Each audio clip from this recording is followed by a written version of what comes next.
좋거든요. 수요 예배 때문에. 우리가 좋아하는 모든 게 수요일에 다 있어요. 찬양도 하죠, 말씀도 듣죠, 기도도 하죠. 네.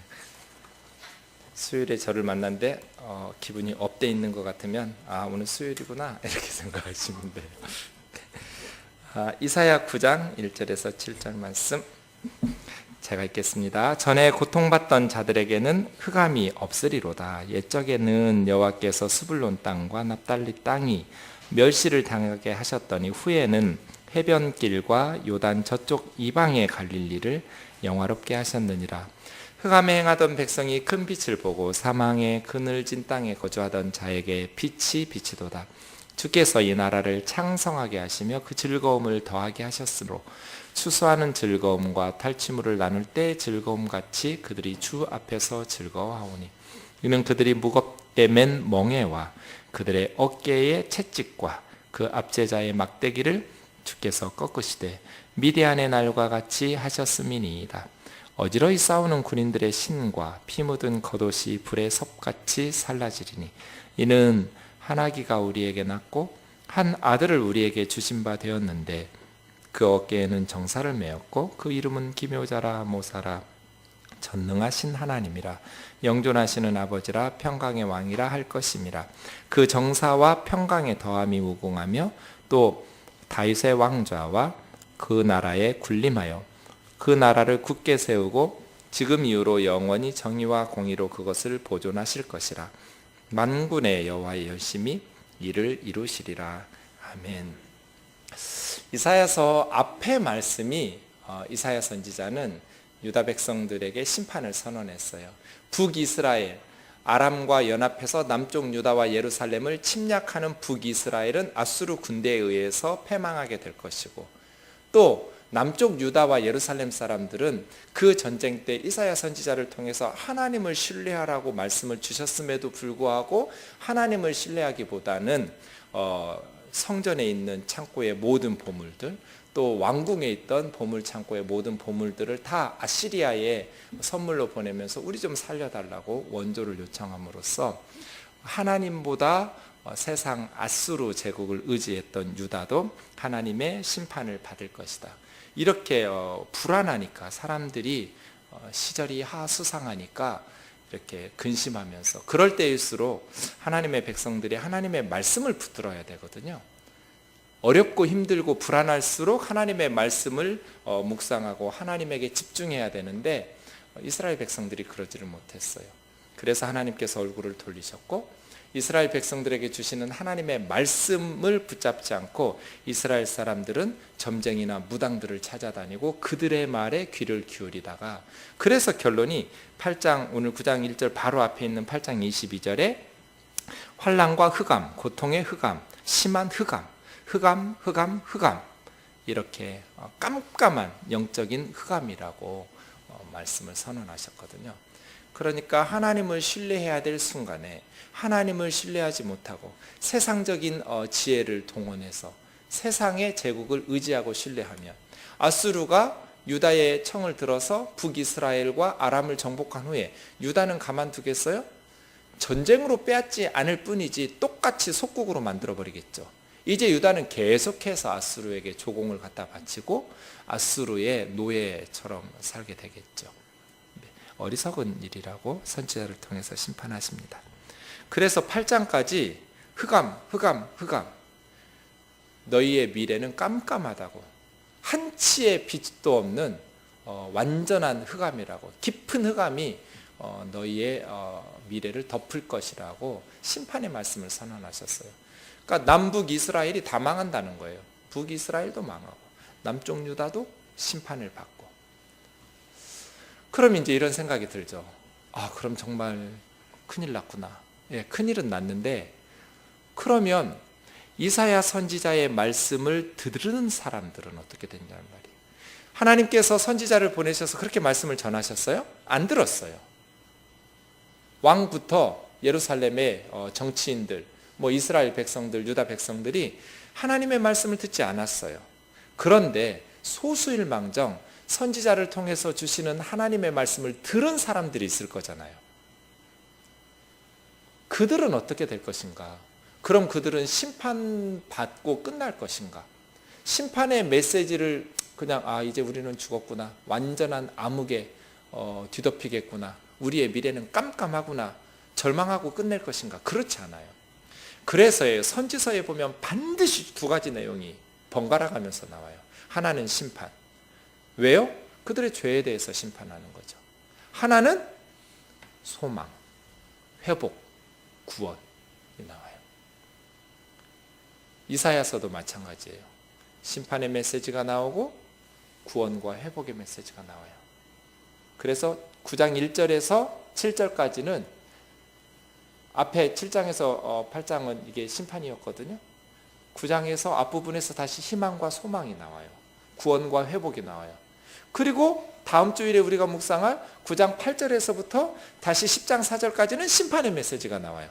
번갈아 가면서 나와요. 왜 선지자가 이랬다 저랬다 하는가? 이랬다 저랬다 할 수밖에 없잖아요. 하나님의 말씀을 들은 사람들에게는 소망의 말씀, 회복과 구원의 말씀. 그러나 하나님의 말씀을 듣고도 어리석게 하나님의 말씀을 신뢰하지 못하고 믿지 못하는 어리석은 하나님의 백성들에게는 심판의 메시지를, 이렇게 두 가지의 말씀이 번갈아 가면서 선지자들을 통해서 선포되죠. 9장 1절에서 7절 다시 소망의 메시지가 나와요. 전에 앞에 원래는 접속사 하나가 있어요. 원문에 보면 키라는 말은 그럼에도 불구하고, 하지만, 심판, 너희는 흑암이지만 깜깜한 암흑 가운데 너희가 심판을 받겠지만 하나님께서 얼굴 돌리셨으니까. 그러나 그럼에도 불구하고 이 희망의 메시지를 전달해 줘요. 선지자의 메시지를 들은 성도들에게, 참된 믿음으로 하나님 앞에 살았던 사람들에게, 이런 사람들을 남은 자라고 그래요. 남은 자. 하나님의 말씀을 듣는, 점쟁이들 찾아다니지 아니하고 세상의 정치적 군사적 원조에 의지하지 아니하고 하나님의 말씀을 듣고 회개하고 하나님의 말씀을 순종하는 사람들에게, 남은 자들에게 희망의 메시지를 줘요. 전에 고통받던 자들에게 흑암이 없으리로다. 흑암으로 앞구절이 끝났는데 바로 다음 구절에는 빛과 큰 빛이 나와요. 흑암이 없으리로다. 왜요? 깜깜한 흑암이라더니 어떻게 흑암이 없어져요? 하나님께서 빛을 비추시니까. 빛이 오면 어둠은 사라지는 거잖아요. 하나님께서 빛을 비추실 테니까 흑암이 없으리로다. 이 단락은 다 과거 형태 동사거든요. 문법적으로 보면 과거 형태로 쓰여지만 사실은 미래에 일어날 일이에요. 앞으로 일어날 일이에요. 그래서예요. 이런 과거, 분명히 이미 일어난 것처럼 미래 일을 말할 때는 확실한 미래이기 때문이에요. 우리 한국말에도 이렇게 말해요. 내일 대한민국이 축구 이길 거야, 이렇게 말해야 하잖아요. 내일이니까. 그런데 이렇게 말할 수도 있잖아요. 너무나 그 승리를 확신하면, 분명히 이길 거면 내일은 축구 대한민국이 이겼어. 내일 이렇게 말하는데 미래인데 이겼어 하고 과거형을 쓸 때는 확실한 미래일 때. 여기도 그래요. 과거형으로 쓰는데 과거가 사실은 미래에 일어날 일이거든요. 과거에 일어났던 일이 아니고요. 고통받던 자들에게 흑암이 없을 것이다. 옛적에 여호와께서 스불론 땅과 납달리 땅을 멸시당하게 하셨더니, 고통, 멸시. 후에는 해변길과 요단강 저쪽 이방의 갈릴리를 영화롭게 하셨느니라. 흑암에 행하던 자들의 큰 빛을 보고 사망의 그늘진 땅에 거주하던 자에게 빛이 비치도다. 그러면서 우리가 스불론, 납달리, 이스라엘 12지파 중에서 스불론과 납달리가 분배받았던 땅은 북쪽의 갈릴리 지역에 갈릴리 호수 왼쪽 편이에요. 서쪽. 갈릴리 해안가 서쪽 편에 스불론과 납달리, 이스라엘에서 가장 소외되었던 지역이에요. 쳐들어오면 어디부터 쳐들어오냐면 거기부터 쳐들어와요. 아주 비옥한 땅이거든요. 그러니까 이방인의 침입이 굉장히 많았고, 늘 여기는 또 지키기도 쉽지도 않아요. 여기는 요새 짓기도 쉽지 않아서. 그래서 늘 이방인들이 짓밟았던 땅이에요. 스불론과 납달리 땅. 게다가 이제 아수르가 북이스라엘을 정복하잖아요. 그리고 베가를 제거시키고 암살하고 아수르가 이렇게 조정할 수 있는 꼭두각시로 마지막 북이스라엘에 호세아를 세웠거든요. 북이스라엘은 전복되고 호세아를 세워놓고, 그러니까 이 북이스라엘 땅에 있던 스불론과 납달리 땅은 이방인들이 엄청나게 몰려와서 비옥하니까. 그래서 스불론과 납달리 땅에 특별히 아수르가 북이스라엘을 정복한 후에 굉장히 많은 이방인들이 거주해서 정착해서 살았거든요. 이스라엘의 고유 영토라기보다는 이방인들과 혼합해서 살아가는 대표적인 땅이 스불론과 납달리 땅이에요. 왜 차이나타운 이런 데 같이 생각하시면 돼요. 이방인들이 짓밟히는 어떤 그런 지역, 그렇게 멸시를 받던, 이방인들에게 짓밟히고 빼앗기던 스불론과 납달리 땅에 해변길은 갈릴리 호수 그런 해변길, 요단 저쪽은 요단강 건너 동쪽편, 거기도 원래 두 지파 반, 루벤, 갓, 므낫세 반지파에게 분배했는데 시간이 흐르면서 이때쯤 되면 거의 이방인들 지역이 돼버려요. 그래서 이방의 갈릴리라고 부르는 거예요. 갈릴리는 이스라엘 땅인데도 불구하고 이방인들이 너무나 많이 거주하기 때문에 이방의 갈릴리, 해안길, 그리고 그 어느 이스라엘 도시들보다 이방인들에 의해서 유린당하고 이렇게 정복당했던 아수르 정복 지역이었던 이방 지역, 갈릴리 지역 사람들을 하나님께서 회복시키실 거라는 거잖아요. 장차 미래에는 하나님께서 남쪽 유다와 예루살렘만이 아니라 북이스라엘, 그 중에서도 가장 소외된 북이스라엘 중에서 가장 힘 있는 지역은 에브라임이에요. 세켐이 있는 그 에브라임 지역인데, 북이스라엘에서 에브라임, 사마리아, 그 세겜 이 지역도 아니고 더 변방에, 툭하면 이방인들에게 정복당하고 또 이방인들이 많이 들어와서 사는 그러한 땅도 하나님께서 회복시키실 것이다. 이게 희망이에요. 하나님의 심판으로 흑암이 있을 것이다. 너희들의 죄에 대해서 하나님께서 심판하실 것이다. 그러면 심판만 기다리고 죽을 것인가? 죽을 날만 기다릴 것인가? 아니, 끝까지 믿음으로 견딘 남은 자들에게는 하나님께서 회복시키실 희망에 붙들 수 있는 희망의 메시지를 주는 거예요. 흑암 중에 백성들에게 큰 빛을 하나님께서 보내어 주실 것이다. 하나님이 빛을 비춘다는 건 뭐예요? 하나님이 은혜를 베푸시고 하나님께서 찾아오셔서, 어둠은 하나님의 얼굴을 돌리니까 8장에 있는 것처럼 8장 17절에 하나님의 얼굴을 돌리시니까 흑암이었거든요. 그런데 큰 빛이 북이스라엘에 온다라는 것은 하나님께서 얼굴을 다시 그들에게로 향하시고 찾아오신다는 거잖아요. 하나님께서 임재하시고 그들을 회복시키시 빛을 비추어 주실 것이다. 하나님께서 사망의 그늘진 땅에 빛을 비추시면, 모욕과 멸시를 받는 땅에 빛을 비추시면, 고통을 받는 땅에 빛을 비추시면 어떤 일이 일어날까요? 고통은 사라지고 멸시는 영광으로 변할 것이고, 또 사망은 생명의 열매들을 맺게 되겠죠. 그것을 두 가지로 비유해서 설명했어요. 3절이죠. 주께서 하나님이 빛을 비추시면 첫째, 이 나라를 창성하게 하시며, 둘째, 즐거움을 더하게 하실 것이다. 하나님께서 고통받고 멸시받던 그 이스라엘 사람들에게 큰 빛을 비추실 때 그들은 번성하게 될 것이다. 창성할 것이다. 나라가 번성할 것이고, 두 번째, 즐거움이 더하게 될 것이다. 큰 기쁨을 더하는데 그 기쁨을 다시 두 가지로 비유했어요. 첫 번째는 추수할 때의 즐거움.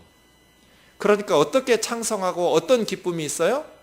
굶주리고 헐벗고 다 빼앗기고, 그것이 아니라 풍성한 추수를 통해서 배부르게 되는 이 풍성한 곡식의 즐거움.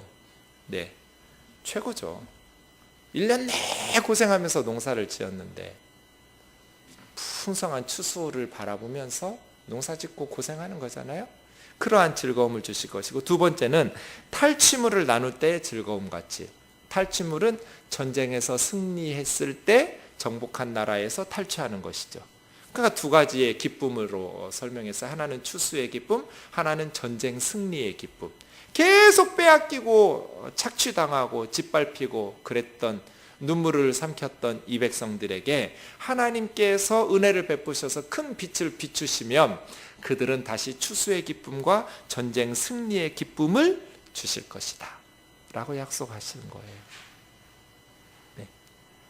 그러면 그렇게 기쁨이 더하는 이유가 무엇인가?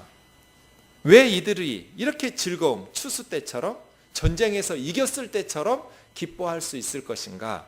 다시 두 가지로 설명해요. 4절에 이는 무겁게 맨 멍에와 어깨의 채찍과 압제자의 막대기를 꺾으시되 미디안의 날과 같이 꺾으시고.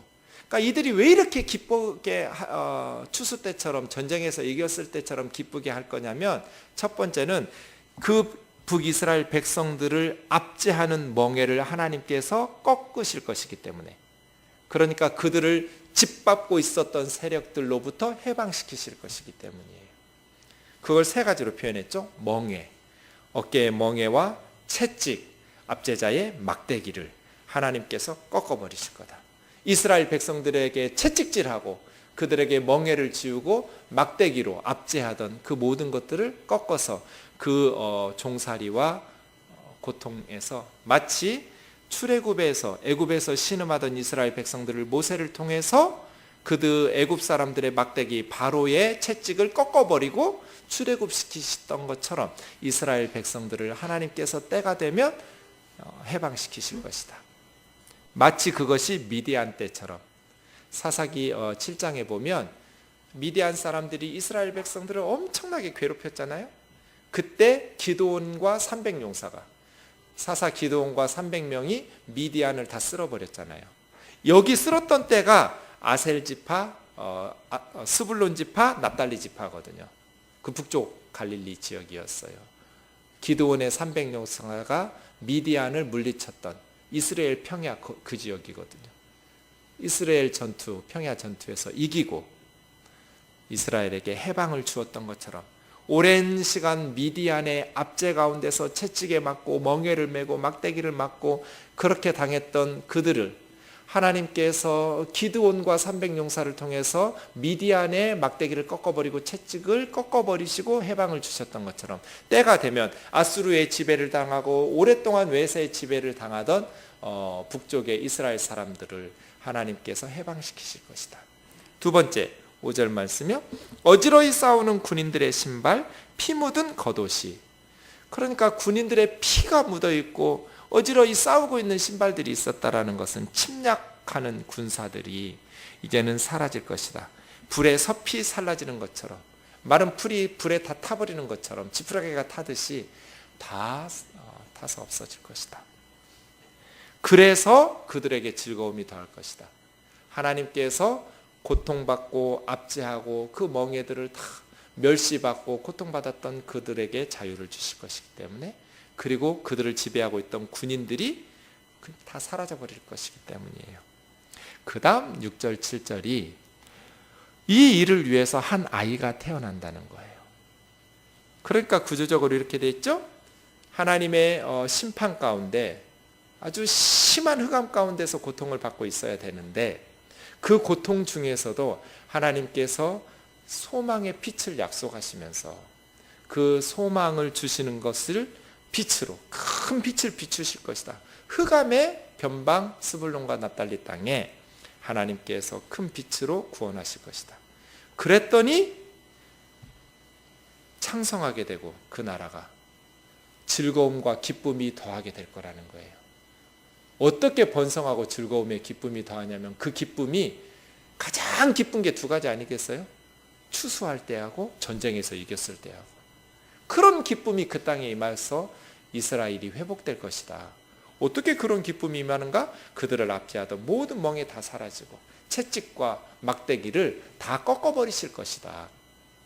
그리고 그들을 지배하고 있었던 그 많은 군인들의 군사들이, 외세의 군대들이 다 떠날 것이다. 그러니까 기쁨과 즐거움 속에서 평강을 누리면서 할 것이다. 그러면 질문, 어떻게잖아요. 어떻게 이런 회복이 이루어질 것인가? 6절과 7절이에요. 이사야서 9장입니다. 우리 같이 읽어볼까요? 이사야 9장 6절 7절 시작. 이는 한 아기가 우리에게 낳고 한 아들을 우리에게 주신 바 되었는데 그 어깨에는 청사를 메었고 그 이름은 기묘자라 모사라 전능하신 하나님이라 영존하시는 아버지라 평강의 왕이라 할 것임이라. 그 정사와 평강의 더함이 무궁하며 또 다윗 왕자와 그 나라에 군림하여 그 나라를 굳게 세우고 지금 이후로 영원히 정의와 공의로 그것을 보존하실 것이라. 만군의 여호와의 열심히 일을 이루시리라. 아멘. 이 이스라엘의 회복을 위해서 하나님께서 한 아기를 보내주신다는 거예요. 예루살렘의 왕 아하스 왕은 뭐든지 네가 징조를 구하는 대로 하나님께서 하늘 위의 걸 구하든지 땅의 걸 구하든지 땅속에 있는 바닷속에 있는 걸 구하든지 어떤 징조를 구하더라도 내가 다 응답해 줄 테니까 뭐든지 요구해라. 이사야를 통한 내 말이 하나님의 참된 약속이라는 것을 믿을 수 있도록 징표를 줄 테니까 구해라. 나 안 구하겠다고 하면서 아수르에게 성전의 곳간 털어가지고 선물 보낸 거잖아요. 예루살렘의 왕은 너무나 실망스러웠어요. 백성들을 지켜주지 못했어요. 하지만 참된 왕이신, 여기서 희망이 생기는 거예요. 이 세상의 왕들은 너무너무 실망스럽지만 참된 왕이신 하나님에게 소망을 두라는 거예요. 흑암이지만 하나님의 백성들이 믿음을 붙들고 소망 가운데 살 수 있는 이유는 참된 왕이신 하나님께서 새로운 일을 이루실 것이기 때문이에요. 하나님께서 보내주시는 이 아들을 통해서. 그런데 분명히 사람이었거든요. 아들이잖아요. 아기로 태어나는 인간이에요. 그런데 하나님이에요. 어떻게 하나님이 이렇게 아기로 태어날 수가 있어요? 6절 보세요. 한 아기가 우리에게 낳고 한 아들을 우리에게 주신 바 되었는데, 그러니까 하나님께서 보내주신 거예요. 인간들 스스로 만들어낸 게 아니에요. 이 구원의 역사는 참된 왕이신 이스라엘의 하나님께서 보내주셔서 태어나는 아기를 통해서 이런 엄청난 큰 빛을 통해서 흑암을 몰아내고 멸시가 영광으로 바뀌고 즐거움이 계속 더해지는 역사가 일어날 거라는 거예요. 그런데 그 어깨가 세겜이에요. 세겜은 도시도 있지만 사람 어깨도 세겜이에요. 세겜. 그 어깨에는 정사를 메었고, 정사라는 것은 통치, 지배 이런 정사라고 그래요. 권력이죠. 다스리는 권력, 통치. 그 어깨에 통치자의 권세가 있는 거죠.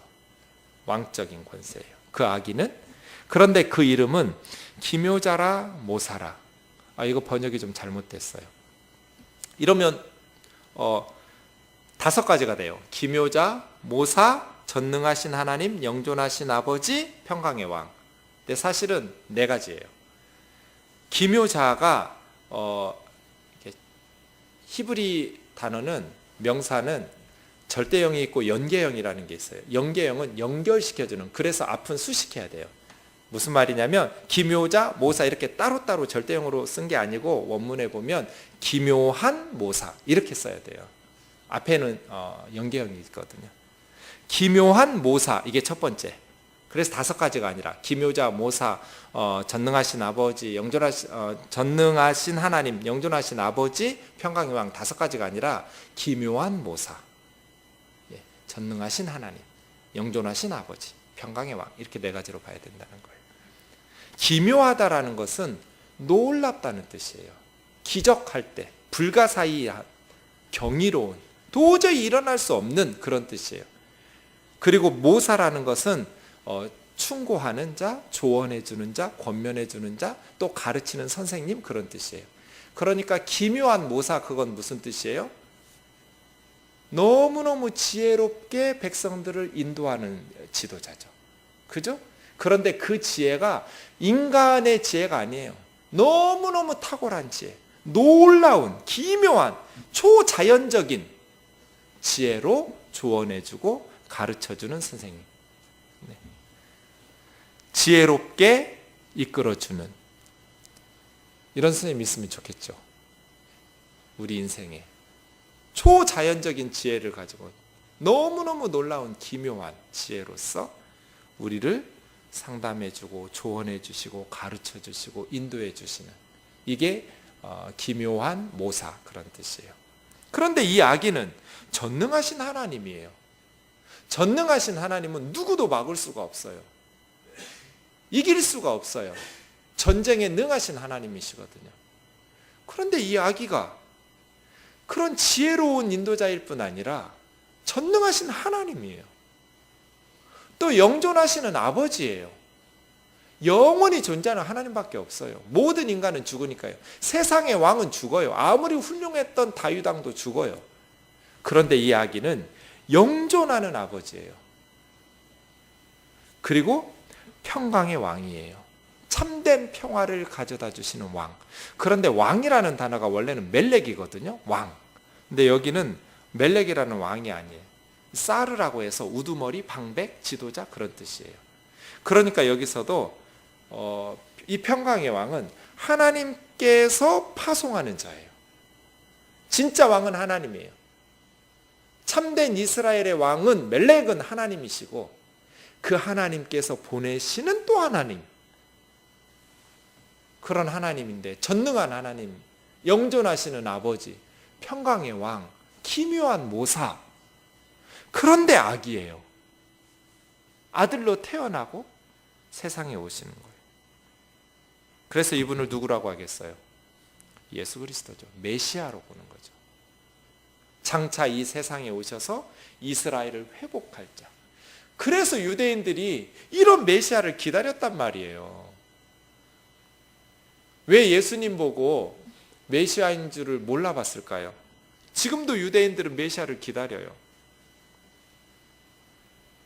이렇게 멸시받던 이스라엘을 영광스럽게 회복시켜줄 메시아, 그런 메시아를 기다렸는데, 예수님이 다녀갔는데, 메시아가 다녀갔는데 로마 제국이 물러나지도 않았고 여전히 로마 백성들에게 압제를 당하고 경제적으로 지긋지긋한 가난에 허덕이고 있고, 여전히 예루살렘 성전에서는 강도의 소굴로 변해버려가지고 불의한 사람들이 종교 지도자들이 됐고, 총독들, 로마 황제들, 너무너무 타락하고 부패한 지도자들을 그대로 있는데 무슨 이스라엘이 회복됐어요? 무슨 영광스럽게 되었고 무슨 사망의 그늘이 제거됐냔 말이에요.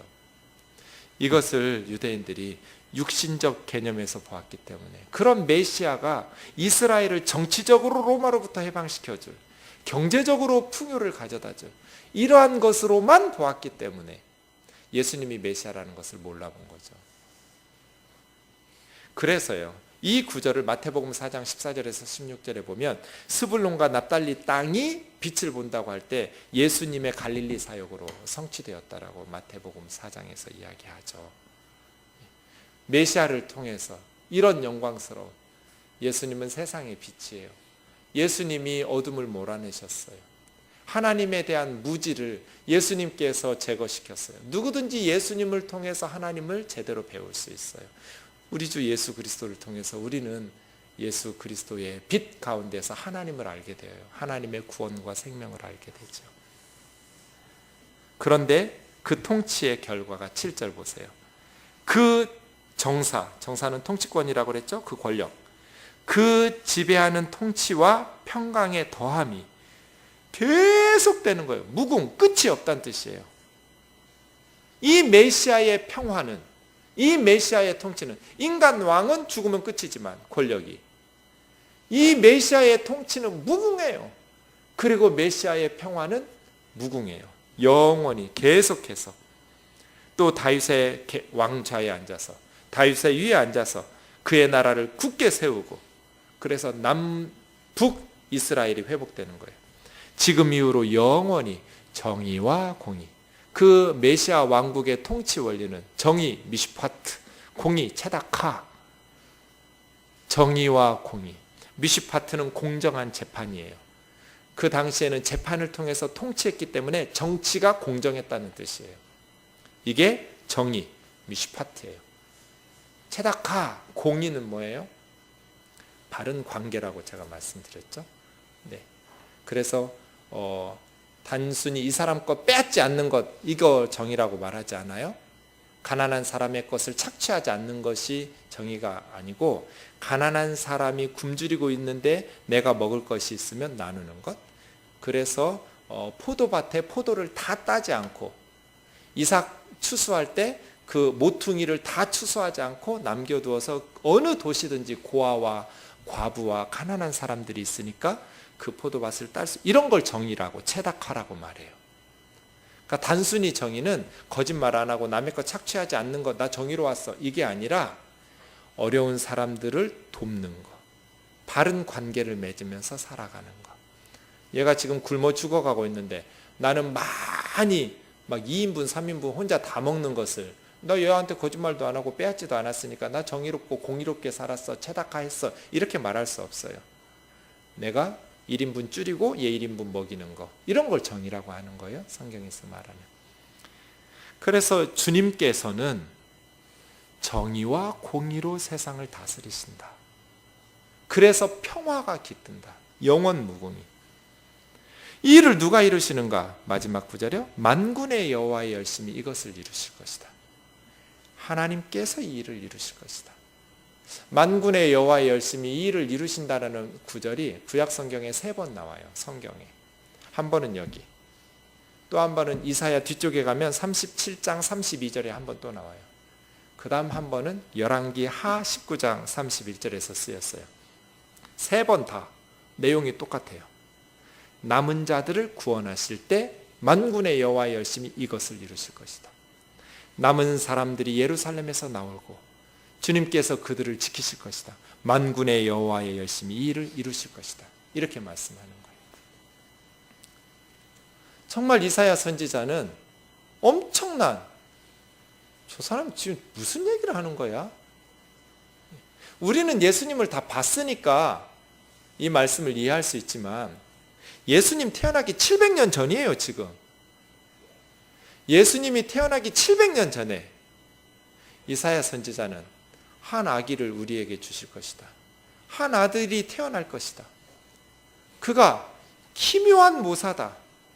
너무 놀라운 이 세상의 지혜를 초월하는 탁월한 지혜로서 백성들을 가르치고 이끌어갈 것이다. 그런데 그 아들은 전능하신 하나님이다. 영존하시는 아버지이시고 평강의 왕이시다. 만군의 여호와의 열심히 이 일을 이루실 것이다. 사랑하는 형제 자매 여러분, 그리스도인들은 끝까지 포기하면 안 돼요. 아무리 현실이, 지금 북이스라엘 사람들이 당해야 될 현실은 뭐예요? 아수르의 압제. 전쟁에서 졌잖아요. 남쪽 유다 침공했는데 아람하고 합세해서 갑자기 유다가 아수르에게 원조를 구하는 바람에 아수르에 의해서 완전히 박살났어요. 그러면 어떻게 되겠어요? 고통과 멸시와 멍해와 어깨의 채찍과 압제의 막대기가 그들을 다스려. 현실은 이럴 거예요. 너무너무 고통스러운 현실이 시작될 거예요. 이사야 선지자가 이 메시지 선포하고 곧 이런 일들이 일어났어요. 하지만 하나님의 종을 통해서 주시는 하나님의 말씀을 듣는 믿음의 사람들, 남은 사람들은 그 속에서도 희망을 보아야 된다는 거예요. 왜? 인간 왕은 어리석게 배가는 남쪽 유다 침공하다가 망했지만 참된 왕이신 하나님께서 열심을 가지고 일하실 것이기 때문에 하나님의 백성들을 위해서 하나님께서 소망을 주실 것입니다. 그러면 고통은 사라지고 흑암이 물러가는 큰 빛이 비추올 것이고 큰 기쁨과 즐거움으로 나라가 창성하게 될 것이다. 사랑하는 형제 자매 여러분, 어떤 상황 속에서도 그리스도인들은 소망을 버리면 안 돼요. 아무리 한국 교회가 무너지고 이단은 득세하고 사람들은 전도가 안 되고 미래가 염려스러워도 그리스도인들은 소망을 잃어버리면 안 돼요. 제가 고린도후서를 정말 몸살을 앓듯이 날마다 묵상했어요. 저도 목회자를 하다 보니까 여러분하고는 또 다른 입장에서 너무너무 아픈 거예요. 한마디 한마디가. 그게 와닿는 거예요. 어쩌면 고린도 교회는 이렇게 선교사를 힘들게 하고 목회자를 힘들게 할까? 그런데 바울이 기뻐하라고 그래요. 기뻐해라. 기뻐할 게 하나도 없는데 기뻐하라고 그래요. 바울 서신에 보면 계속 기뻐하라, 기뻐하라. 그냥 흘려들었었어요. 그런데 이번에 고린도후서를 묵상하면서 그게 갑자기 가슴에 와닿았어요. 와닿지 않았었는데 그동안은 그리스도인들은 어떤 상황에서도 기뻐해야지. 도저히 기뻐할 수 없는 상황에서 기뻐할 수 있는 것. 바울은 최후 승리를 믿었구나. 이사야처럼. 너무너무 어리석게 사니까 오늘은 이사야서를 한번 쭉 읽어봤어요. 정말 답답한 거예요. 이사야서를 읽는데 이스라엘 백성들이 너무너무 안타깝기도 하고 그 속에 또 우리의 모습, 나의 죄악된 모습도 있고 너무너무 가슴이 답답하고 막막하더라고요.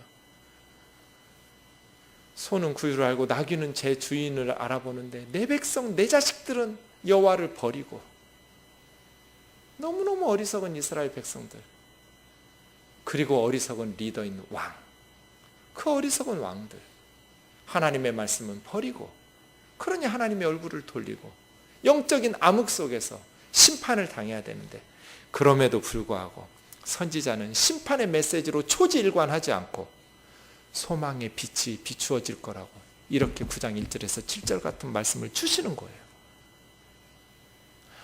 사도 바울에게 이런 희망의 빛이 있었구나. 아무리 한국교회가 어렵고, 아무리 이 땅의 백성들이 정신 못 차리고, 아무리 대통령이, 국회의원들이, 장관들이, 아무리 이 땅의 지도자들이 너무너무 부끄럽고 한심하고 그렇게 살지만, 그럼에도 불구하고 남은 자들, 믿음으로 하나님 앞에서 회개하면서 말씀 붙들고 사는 하나님의 백성들은 기뻐해야 되는구나. 왜요? 결국 이 세상은 다 지나가지만 하나님의 백성들은, 하나님의 나라는 영원할 것이고, 예수 그리스도를 통해서 이루신 이 메시아의 왕국은 영원히 정사와 평강이 무궁하게 더해질 것이기 때문에 예수님의 통치권은 끝나는 법이 없고, 메시아의 나라, 하나님의 나라는 평강과 공의와 정의로서 영원히 다스리시고, 이 세상은 끝나지만 주님의 나라는 승리할 것이기 때문에 우리는 어떤 상황에서도 소망을 잃어버려서는 안 되고, 하나님을 왕으로 삼았다면, 그리고 끝까지 믿음으로 내 자리에서 기도하면서 버텨내야 되고, 기쁨을 잃어버려서도 안 되는구나. 아무리 질 것 같지만 결국 최후 승리는 하나님의 백성들에게, 하나님 앞에 갈 때 결국 우리가 승리자인 것이 드러날 것이기 때문에 패배자인 것처럼 낙심하고 슬퍼하면 안 되겠구나. 최선을 다해서 영적인 싸움을 싸워야 하지만 승리를 확신하고 소망 가운데 기뻐해야겠구나. 사도 바울처럼. 네, 제가 언젠가 말씀드렸는데 야구처럼. 저 야구 좋아하거든요. 야구의 단점은 시간이 너무 많이 걸려요. 그래서 야구를 안 봐요. 그리고 결과만 봐요. 그러면 시간을 세이브할 수 있어요. 아마 지금 우리 기아 타이거스가 넥센을 이기고 있었을 경기 중이에요. 안 봐요. 다 끝나면 이제 결과가 나오잖아요. 그래서 저는 기분 나쁠 필요가 없어요. 야구를 보면서. 기아가 지면 안 봐요. 기아가 이기면 하이라이트를 봐요. 근데 그거 보면서 가끔 착각에 빠져요. 이겼다라는 것을 알면서도 그 하이라이트 다 끝난 거 보는 거예요. 그런데 막 질 것 같아. 막 지고 있어. 저와 여러분은 이렇게 살고 있어요, 지금. 이미 우리는 이겼어요. 예수님이 이겼기 때문에. 이겼다라는 걸 알아요. 그리고 이 땅에서 지금 살아가고 있어요. 마치 우리가 끝까지 져버리는 것처럼 소망 없는 사람들처럼 슬퍼하고 근심하고 이제 망했네. 하나님의 나라는 망했네. 고린도 교회 너희들 때문에 고린도에서 하나님의 역사는 끝났네. 아니요. 바울은 그렇게 하지 않았어요. 승리는 하나님의 백성들의 것이에요. 언제나 하나님께서 놀라운 일들을 이루실 거예요. 그 아들 예수 그리스도를 보내주셔서 우리에게 승리를 주셨고, 이미 사망의 그늘에 앉았던 우리에게 예수 그리스도 안에서 생명의 빛을 비추셨어요. 예수님을 통해서 영원한 생명을 우리에게 주셨고, 이제 우리는 이미 승리한 게임을 지금 싸우고 있는 거예요. 어떤 상황에서도 하나님의 나라는 승리할 거예요. 최후 승리는 하나님의 백성들에게 영광스럽게 큰 기쁨과 평강과 공의의 통치가 우리의 미래를 기다리고 있어요. 그러니까 어떤 상황에서도 하나님의 백성들은 낙심하거나 슬퍼할 필요가 없어요. 승리할 것이기 때문에 소망을 붙들고, 또 예수 그리스도를 신뢰하고 의지하면서 기쁨으로, 절대로 기쁨을 빼앗기지 아니하고 기쁨으로 주님 앞에 나아가기를 원합니다.